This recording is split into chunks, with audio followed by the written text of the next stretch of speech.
Nasayod ka ba na ang Biblia dili lang good news kundi bad news usab? So ginlan ko ikaw kung unsa ang good news ug unsa pod ang bad news diri sa Biblia. Ang bad news mao kini, ang Roma kapitulo 6 bersikulo 23 nag-ingon, kay ang bayad sa sala mao ang kamatayon. Nahibalo ka ug nahibalo ko na kitang tanan makasala gayud. Bisan pag unsa ka kamaayong tao, unsa ka kabuutan na tao, makasala gid ka. Makahimo gid kag salaod at tubangan sa Ginoo. Ug ang pulong sa Ginoo nag-ingon, ang bayad sa sala kamatayon. Adunay duha ka klase nga kamatayon nga pwede masinatian sa tao.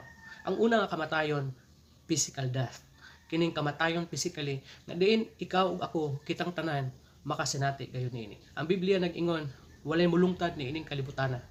In fact, ang libro sa Salmo nag-ingon na ang edad sa tao niining kalibutana 70 to 80 anyos ang pangidaron. Apan kung mulampas ka man ana grasya o panalangin na sa Ginoo. So kitang tanan mga matay gayud, except ni adto mga tao nga maabtan unya sa second coming or maabtan unya sa rapture sa Ginoo. Apan kining ikaduha nga kamatayon, pwede ka nga makaikyas niini. Unsa man ning kamatayon? Kamatayon spiritually. Unsay hinungdan sa kamatayon spiritually? Mao kining giingon sa pulong sa Ginoo. Kung magpadayon ka sa pagpakasala, mo resulta gid kini kamatayon.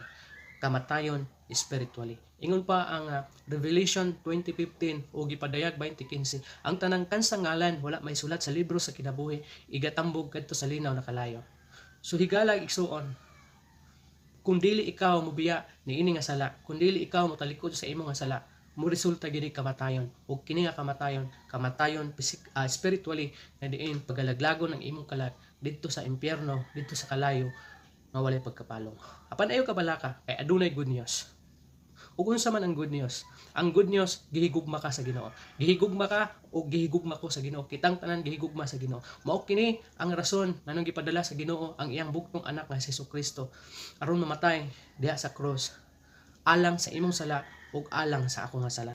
Ingon pa ang Juan 3:16 nag-ingon, kay gihigugma sa Dios ang kalibutan nga tungod ni anak gihatag niya ang iyang bugtong anak aron nga ang tanang mutuo kaniya dili malaglag kun dili makabaton sa kinabuhing dayon. Higala igsoon, inana kadako ang gugma sa Ginoo kanato, kanimo ug kanako, nga tungod sa dako niyang gugma iyang gihatag ang iyang bugtong anak diri sa kalibutan aron mamatay siya sa imong dapit ug sa akong dapit, sa ato ang dapit aron kita makabaton og kinabuhi nga walay katapusan. Pero buta pa sabot sa imuha nga kinahanglan aduna kay pagahimuon aron ikaw makasinati nini. Ingon pa ang Juan 1:12, sa tanan nga mituo ug midawat sila gihatagan og namahimong mga anak sa Dios. Subot kung masayod ka, nabisan kung si Kristo nagpakamatay nining kalibutana, pero kung imong gibalibaran ang iyaha nga gi-offer sa imong nga kaluwasan, dili ka gihapon makasinati nini nga kaluwasan kung imuha gayud na gisalikway ug wala gyud ka motuo. Kay ang Biblia nag-ingon, kadto lamang motuo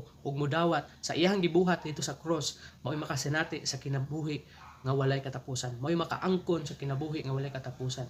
Mao'y mahimong rason nga mahimo kang kabahin sa pamilya sa Ginoo.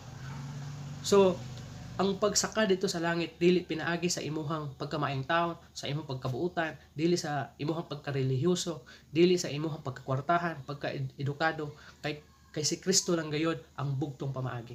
Kay kun aduna di ay lain na pamaagi aron ka makasaka dito sa langit, wala na unta niya gipadala ang iyang bugtong anak nga si Jesucristo. Pero tungod kay wala may lain nga pamaagi, si Kristo ra man gayud. So wala tay lain na himuon kundi ang pagtuo, pagdawat kang Jesucristo, ingon nga imuha atua nga personal nga Ginoo ug manluwas sa atong kinabuhi. Usbo nako, walay lain nga pamaagi aron ikaw musaka dito sa langit. Ang John chapter 14 verse 6 nag-ingon siya, si Jesus mitubag kaniya, ako mao ang dalan ug ang kamatuoran, walay makaadto sa akong amahan kundi pinaagi kanako. Kinsa nag-ingon ani? Si Jesus Christ. So walay laing pamaagi nga makaadto ka, mupuyo ka dito sa langit kundi pinaagi lamang kang Hesukristo. So usbo nako, pwede ka makaikyas sa ikaduhang kamatayon. Pinaagi sa pagtuo o pagdawat kang Hesukristo, ingon nga imuhang personal na Ginoo ug manluwas sa imuhang kinabuhi. Kana lang, dalaygon ang Dios hangtod sa sunod hikayon.